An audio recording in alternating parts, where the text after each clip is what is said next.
صاحب اقتدار کے نام۔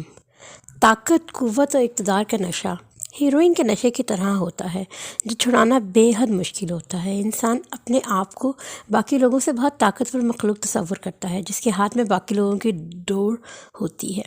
وزیر اعظم کا عہدہ کسی بھی ملک کا سب سے بڑا عہدہ ہوتا ہے، لیکن پچھلی دہائیوں سے فوج کا عمل دخل اس قدر زیادہ رہا ہے کہ آرمی چیف سب سے زیادہ طاقت کا مالک تصور کیا جاتا ہے، جو بعض اوقات غلط اور ٹھیک سب فیصلے کرنے میں اپنے آپ کو با اختیار سمجھتا ہے۔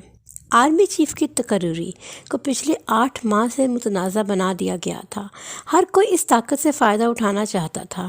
ہم اس بات کو تسلیم تو کرتے ہیں کیونکہ بچپن سے اپنے نصاب میں پڑھتے چلے آ رہے ہیں کہ اقتدار اعلیٰ کا مالک خدا ہے، لیکن حلف لینے کے بعد اللہ کے نام پہ بنائی گئی اس سلطنت میں اللہ کا نام صرف حلف لینے کی حد تک ہی رہ جاتا ہے، اور پھر ہر کوئی اپنے اقتدار کو سنبھال کر اپنے آپ کو طاقت کا سرچشمہ سمجھ رہا ہوتا ہے۔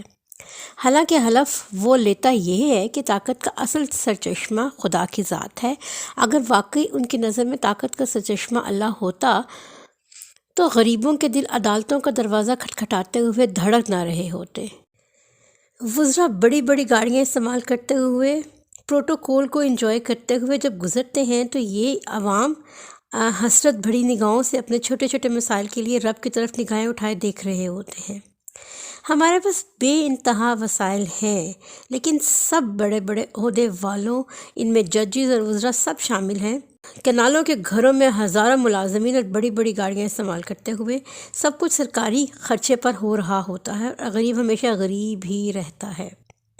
اس وقت پھر مجھے طاقت کا سرچشمہ اللہ ہے یاد آتا ہے، وہ حلف یاد آتا ہے جب یہ سب بڑے بڑے عہدوں والے عوام کے مفادات کا تحفظ کرنے کا عہد کرتے کرتے اپنی معیشت کا تحفظ کرنے کی فکر میں لگ جاتے ہیں۔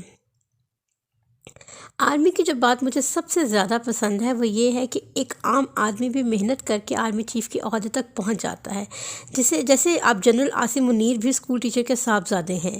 اور دوسری اچھی بات ان کے بارے میں یہ ہے کہ انہوں نے 38 برس کی عمر میں قرآن حفظ کیا، اور ان کے بارے میں یہ بھی کہا جاتا ہے کہ وہ آئین کے بہت فالوور ہیں اور ایماندار بھی۔ تعریف کے کلابے تمام آرمی چیف کے بارے میں ملائے جاتے رہے ہیں۔ خدا کرے یہ آرمی چیف واقعی اس آئین کی پیروی کریں جس کا آغاز اس سے ہوتا ہے کہ اقتدار اعلیٰ کا مالک خدا ہے۔ اس میں کوئی شک نہیں کہ جنرل عاصم منیر پر بے حد ذمہ داریاں عائد ہوتی ہیں، بے حد مسائل ہیں۔ اس کے باوجود دنیا کی سب سے بڑی اور چھٹے نمبر کی فوج کا سربراہ بننا بہت بڑے اعزاز کی بات ہے۔ اگر وہ باقی سب طاقتوروں کو چھوڑ کر یہ یاد رکھیں کہ طاقت کا سرچشمہ صرف اللہ کی ذات ہے، اور اس اللہ نے اللہ کے نام پر دی گئی مملکت کا ایک بڑا عہدہ ان کو عطا کر دیا ہے، تو پھر جنرل صاحب وہ سب کچھ کر سکتے ہیں جس کا ہم آج تک خواب دیکھ رہے ہیں۔ لیکن اگر انہوں نے بھی باقی سب کی طرح اپنے آپ کو اس ملک کا سب سے طاقتور اور صاحب اختیار سمجھ لیا تو وہ سب غلط اور ٹھیک کرنے کے مجاز ہیں، تو ایک دفعہ پھر وہی ہوگا جو آئندہ جو سب صدیوں سے ہوتا چلا آ رہا ہے۔ ایک دفعہ حضرت عمر رضی اللہ تعالیٰ عنہ نے مجمع سے خطاب کرتے ہوئے کہا تھا کہ مجھے تم لوگوں پر خلیفہ اس لیے منتخب کیا گیا کہ میں تمہاری دعاؤں کو اللہ کے پاس جانے سے روک دوں۔ اس کا مطلب یہ تھا کہ عام لوگوں کی ضرورتیں پہلے ہی پوری ہو جاتی تھیں۔ حضرت عمر کہا کرتے تھے کہ اگر اسلامی ریاست میں کوئی فرد اپنی کسی ضرورت کے لیے خدا سے فریاد کرنے پر مجبور ہوا تو اس کا مطلب یہ ہوا کہ وہ اللہ سے میرے خلاف شکایت کر رہا ہے۔ تو سوچئے کس قدر ذمہ داری ہے صاحب اقتدار پہ۔ سب سے اہم بات یہ ہے کہ اسلامی دور میں کمانڈر ان چیف اور سربراہ مملکت ایک ہی ہوتا تھا۔ وہ افراد مملکت کی ضرورت زندگی وہاں پہنچانے کی ذمہ داری اپنے سر لیتا تھا، اس کے ساتھ ساتھ سرحدوں کی حفاظت بھی اس کی ذمہ داری ہوتی تھی۔ اس وقت میری دعا ہے کہ جو اب بات جنرل عاصم منیر کے بارے میں کی جاتی ہے کہ وہ آئین کے پیروکار ہیں، تو واقعی ایسا ہی ہو۔ آئین جس کا آغاز اس سے ہوتا ہے کہ اقتدار اعلیٰ کا مالک اللہ ہے اور اللہ ہی کو طاقت کا سرچشمہ سمجھنا چاہیے، تو اللہ کے نام پر قائم کرنے والی اس ملک میں بہت کچھ اچھا ہو سکتا ہے۔ سیاست میں بنیادی سوال اقتدار اعلیٰ کا ہی ہوتا ہے۔ اقتدار اعلیٰ کا تصور سب سے پہلے فرانسیسی مفکر بارڈن نے 1530 سے 1596 میں پیش کیا۔ اس کے نزدیک اقتدار اعلیٰ ساورین پاور سے مفہوم وہ مرکز ہے جو مملکت کے تمام قوتوں کا سرچشمہ ہے اور سارے اختیارات اسی کہیں سے نہیں لیتا اور نہ ہی اس کے فیصلے کی کہیں اپیل کی جا سکتی ہے۔ جب میکاؤلی کے سامنے یہ سوال پیش ہوا تو اس نے کہہ دیا کہ سوال یہ نہیں کہ اقتدار اعلیٰ کسے حاصل ہونا چاہیے، اصل سوال یہ ہے کہ مقتدر اعلیٰ ہے کون؟ مقتدر اعلیٰ بادشاہ ہوتا ہے۔ ہیبر ہابس کا کہنا تھا کہ سوال یہ ہے کہ اقتدار اعلیٰ کون ہونا چاہیے، اور اس کا جواب یہ ہے کہ فرما روا رولر ہونا چاہیے۔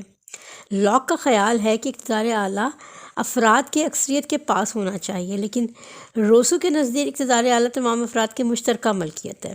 بینتھم کی اس باب میں لاک کا ہمنوا ہے، جب آئی ایس مل بھی بینتھم کی تائید کرتا ہے، لیکن اس ترمیم کے ساتھ اقتدار اعلیٰ اہل دماغ کے پاس ہونا چاہیے۔ مارکس کا نظریہ یہ ہے کہ اقتدار اعلیٰ اس طبقے کو حاصل ہونا چاہیے جس کے پاس وسائل ہیں۔